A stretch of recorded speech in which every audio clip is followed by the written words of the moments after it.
Chapter number 3A demand analysis का हम full chapter exercise ले रहे हैं. Let us start one by one. The relationship between demand for a good and price of its substitute is dash.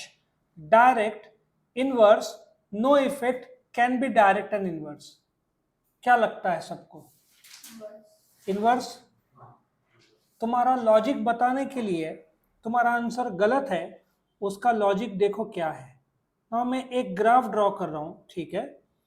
Now let us take, मैंने बताया था ना गरीब लोग का जो गुड्स है, ये एक्स एक्सिस है, ये वाई एक्सिस है. The relationship between demand for a good and its substitute. Substitute क्या होगा? Let us take Pepsi and Coke, ठीक है. तो आपने क्या बोला आंसर? इनवर्स. ये गलत आंसर है. क्यों? ये प्राइस ऑफ पेप्सी है, ठीक है.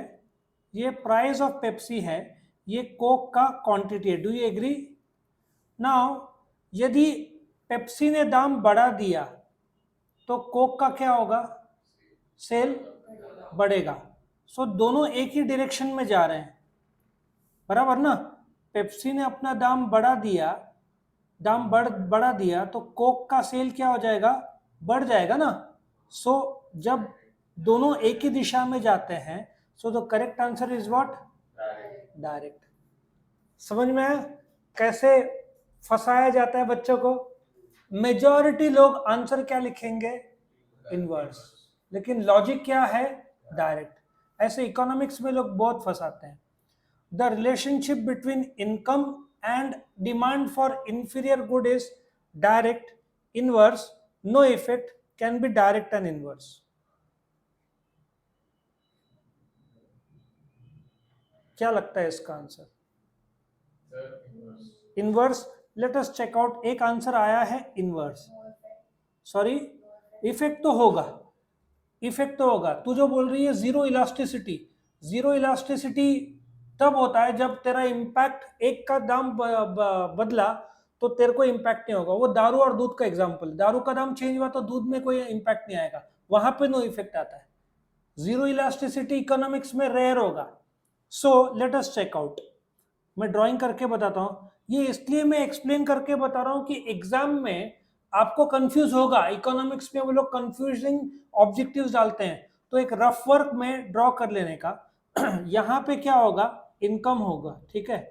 और ये इंफीरियर गुड, मैं समोसा ले लूं जो सस्ते में मिलता है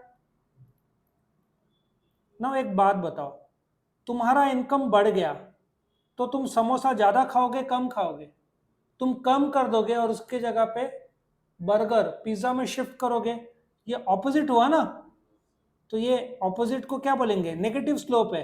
ये डायरेक्ट था तो ये क्या होएगा? इनवर्स. तो वेरी गुड, आपका आंसर सही था. आया समझ में?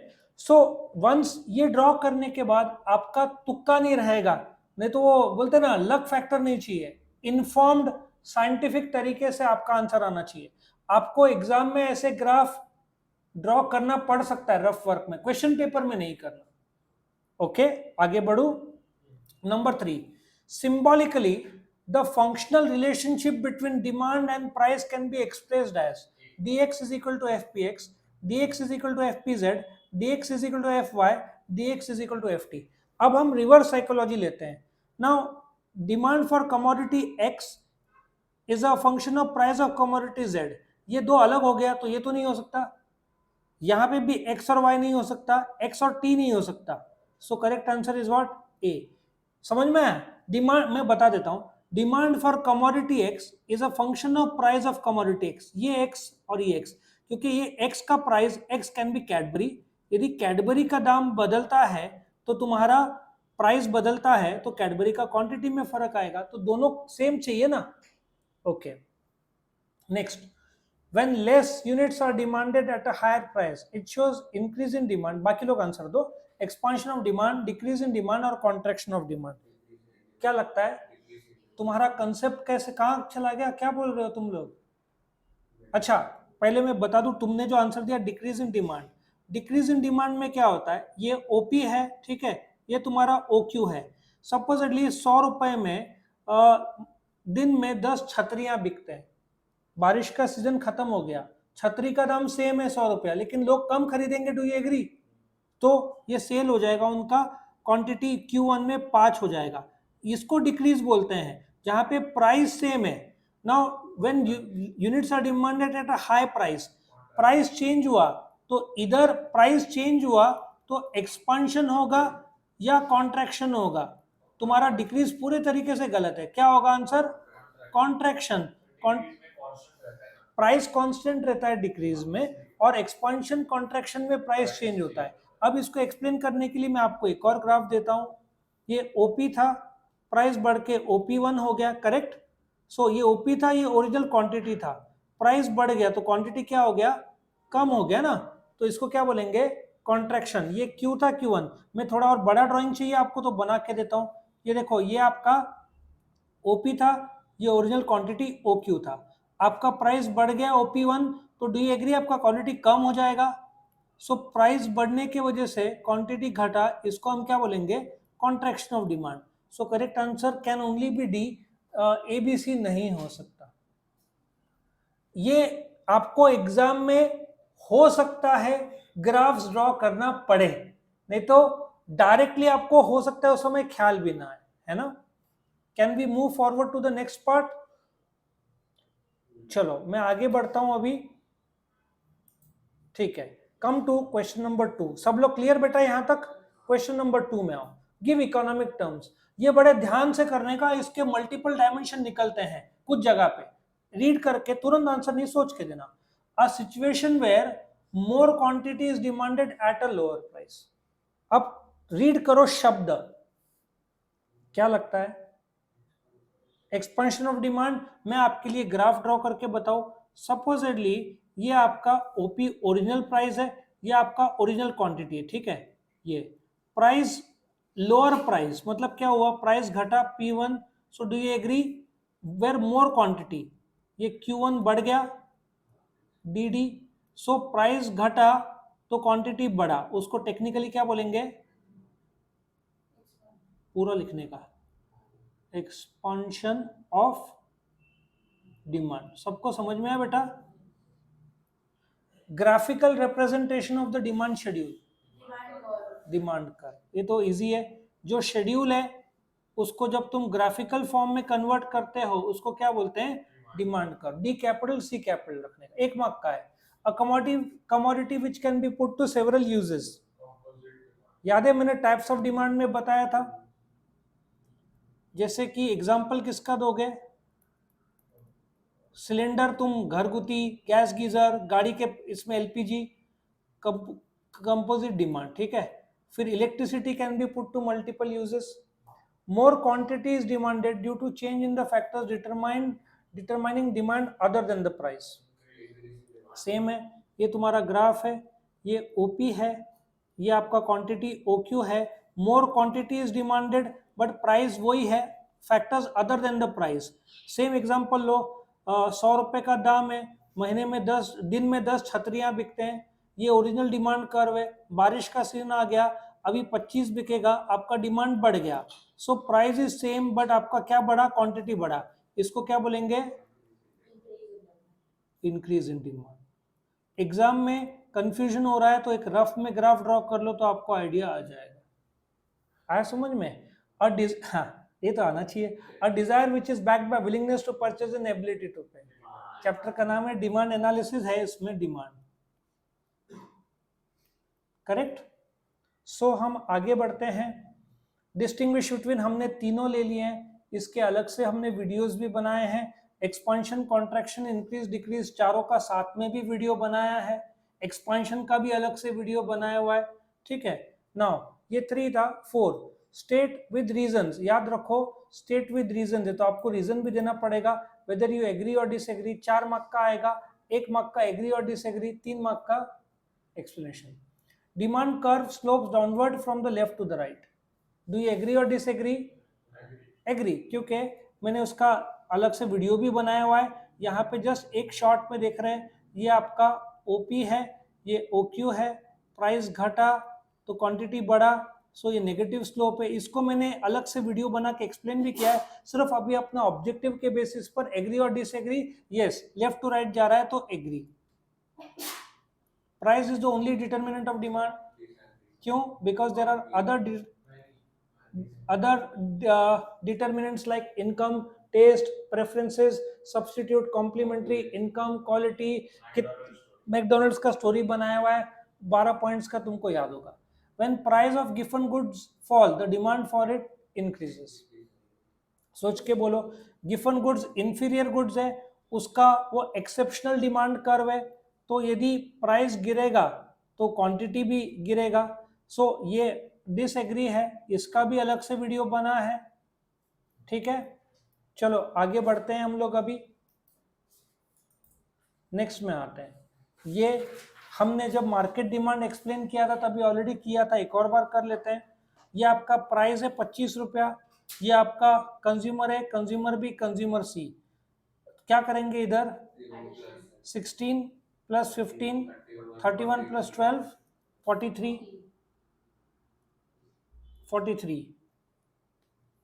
12 प्लस 11, 23 प्लस 10, 33,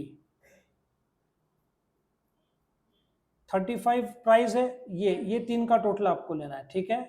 10, 19 और ये 27 और ये 18। कितना इजी था। अब complete the market demand schedule आपने कंप्लीट कर लिया। अभी ड्रॉ मार्केट डिमांड शेड्यूल बोल रहे हैं, तो ड्राइंग के लिए क्या करने का है आपको? एक्स एक्सिस और वाई एक्सिस है, ठीक है। ये आपका वाई एक्सिस है, इधर प्राइस रखो, इधर आपका क्वांटिटी रखो, और ये भर के बस प्लॉटिंग करके आपका एक ग्राफ बनेगा। ऐसा समझ में आया? बस प्लॉट करके आपको क्या बनाना है, एग्जाम में ग्राफ बनाना है। टोटल 4 मार्क का है ये। इसको हो सकता है 2 हो, और 2 ए और बी है तो 2-2 मार्क का होगा ये, ठीक है। कभी कभार ड्रॉ नहीं आएगा तो 4 अलग अलग छोटे छोटे क्वेश्चन आएंगे। मुझे लगता है नेक्स्ट में है, मैं अभी आपको देख के बता दूं। देखो नेक्स्ट कितने क्वेश्चन है? 4, हर एक को 1-1 मार्क रहेगा। ये ग्राफ का एनालिसिस इलास्टिसिटी में आता है, सप्लाई में आता है, यूटिलिटी में आता है, मार्केट डिमांड, मार्केट चैप्टर में खास करके आता है, नेशनल इनकम का आता है। सो ये आपको क्वेश्चन नंबर 5 में बैठेगा। ये आपको ग्राफ बोर्ड क्वेश्चन पेपर में देगा, ठीक है। मैं आपको एक क्वेश्चन पेपर भी कोशिश करता हूं बताने का, जहां पे बोर्ड ने दिया था। ये मेरे पास मार्च आई थिंक इसका पेपर है 2022 का। यहाँ पे देखो ये ग्राफ दिया है ना इन लोगों ने, तो इस प्रकार से वो लोग ग्राफ देंगे और आपको अटेम्प्ट करना होगा। तो देखो पहले ग्राफ कौन सा दिख रहा है?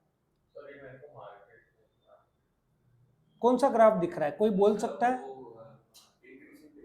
एक इंक्रीज इन डिमांड आंसर है, और कोई लग रहा है? इसका करेक्ट आंसर इज ये ग्राफ। आप देखो ये डी इधर दिख रहा है, डी और डी, ठीक है, D1 इधर, तो यहां से एरो ऐसे जा रहा है, सो मानते हैं ये इंक्रीज इन डिमांड है, correct.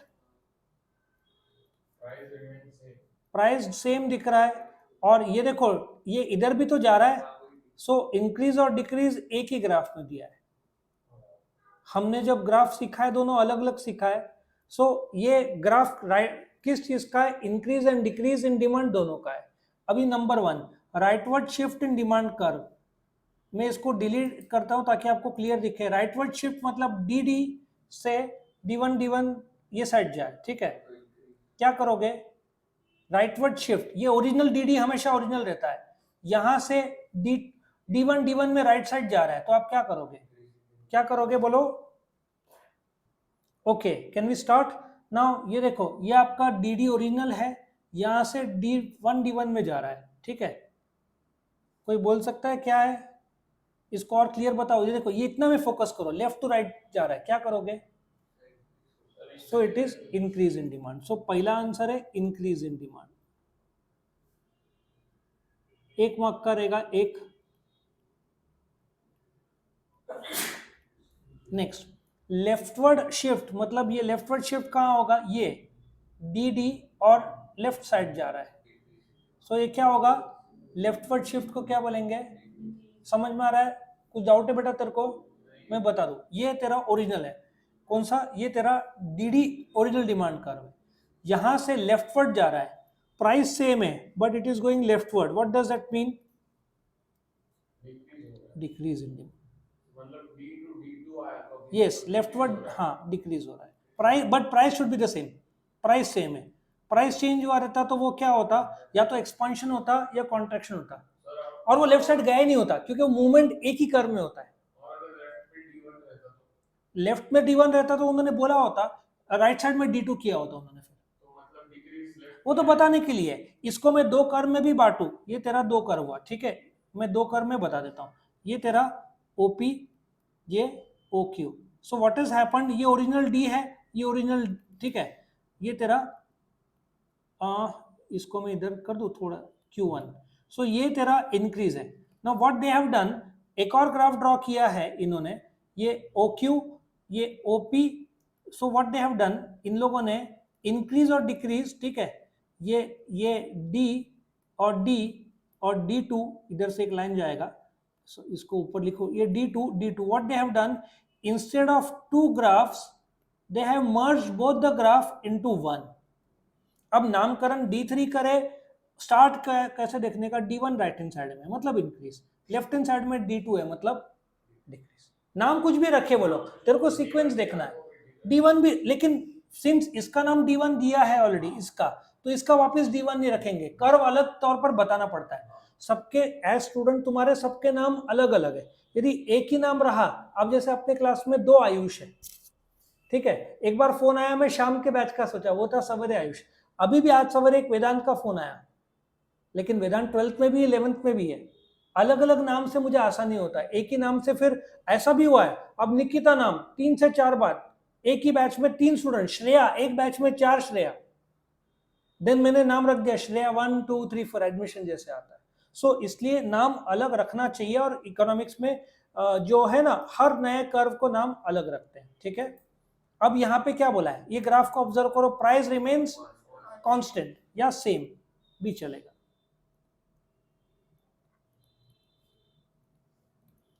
Increase and decrease in demand comes under, क्या बोलोगे, चेंजेस इन डिमांड, ठीक है।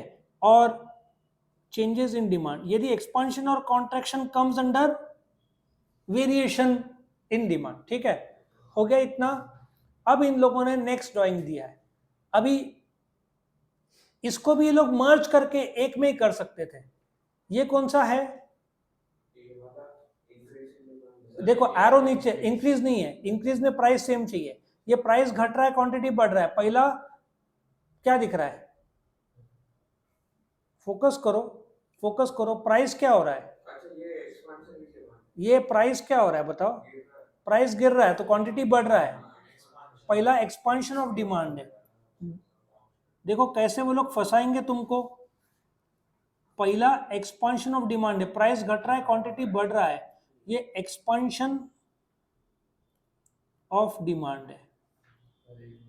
और डायग्राम भी देखो, प्राइस बढ़ रहा है क्वांटिटी घट रहा है, कॉन्ट्रैक्शन ऑफ डिमांड। ये तुमको 100% एग्जाम में आएगा भाई, ये तुमको अटेम्प्ट करना ही पड़ेगा। In diagram a movement of demand कर is in left to right direction, is in downward direction बोलोगे क्या लेफ्ट टू राइट बोलोगे, क्या बोलोगे, ठीक है, इज इन ऐसे बोलो। मेरे को लगता है correct way of saying is left to right, downward भी बोल सकते हो, डाउनवर्ड जा रहा है ना A to B, equilibrium point क्या था, ई था, फिर प्राइस घटा तो क्वांटिटी बढ़ा, तो डाउनवर्ड जा रहा है ना ये कर्व। और राइट साइड में देखो, ये ओरिजिनल, एक्चुअली इन्होंने बी रखा है, बी में नहीं रख रहा हूँ, ई ओरिजिनल इक्विलिब्रियम पॉइंट था, फिर ये हुआ, सो इसको बोलो upward along the same demand curve. वैसे ये पूरा लाइन डाउनवर्ड ही है, लेकिन शुरुआत ई इधर था, E1 ऊपर था, क्योंकि ओरिजिनल OP और ओरिजिनल Q इक्विलिब्रियम पॉइंट इधर था, प्राइस बढ़ा तो नया इक्विलिब्रियम पॉइंट बना, तो E से E1 ऊपर गया, तो इसलिए अपवर्ड बोलो और ये डाउनवर्ड बोलो, along the same demand curve. इसको मूवमेंट बोलते हैं एक ही कर्व में, और इसको शिफ्ट बोलते हैं, एक कर्व से दूसरे कर्व में गया, शिफ्ट राइट हैंड साइड तो इंक्रीज, लेफ्ट हैंड साइड क्या तो डिक्रीज, ये मूवमेंट डाउनवर्ड तो एक्सपेंशन, अपवर्ड तो कॉन्ट्रैक्शन। क्या सब लोग क्लियर है, यस और नो। अभी एक और चीज है, अभी आंसर इन डिटेल दोनों का तो मैंने अलग से ग्राफ बनाया हुआ है या एक्सप्लेन किया है, ग्राफ मतलब ग्राफ के साथ एक्सप्लेन किया है, अलग से वीडियोस भी बनाए। एक आपका एक पेपर में एक क्वेश्चन आया था, मैं आपको बताता हूँ। ये आपका पेपर कौन सा है, मार्च 2022 में। अच्छा, ये बाल भारती ऑब्जेक्टिव में नहीं है, ठीक है, जो अभी इन लोगों ने एक सरप्राइज एलिमेंट पूछा था। ये देखो, ये इकोनॉमिक्स में डिमांड एनालिसिस का है। Direct demand food and mobile, तो लैंड एंड लेबर क्या हो जाएगा, इनडायरेक्ट डिमांड। समझ में आया? तो ऐसे वो लोग सरप्राइज डाल सकते हैं एग्जाम में। याद रखना, ओसी और एसपी में मानते हैं चैप्टर के एंड से आता है, एक आध एसपी में सरप्राइज हो सकता है, इकोनॉमिक्स में कहीं से भी कुछ भी ये लोग पूछ सकते हैं। आया समझ में? तो ये था आपका सरप्राइज एलिमेंट जो उन लोगों ने एग्जाम में डाला था, ठीक है। और इधर भी देखो, price being constant, demand falls due to unfavourable changes in other factors, Demand falls, na? Decrease in demand. Decrease in demand. तो ऐसे आपको नॉलेज रहा तो आप कोई भी ऑब्जेक्टिव अटेंड कर सकते हो, नॉलेज नहीं रहा तो आप क्लीन बोल्ड हो जाओगे इसमें। तो ये था आपका चैप्टर नंबर 3 है, full chapter exercise answers. Video पसंद आया तो लाइक करना, फ्रेंड्स के साथ शेयर और चैनल को subscribe. Thank you for watching.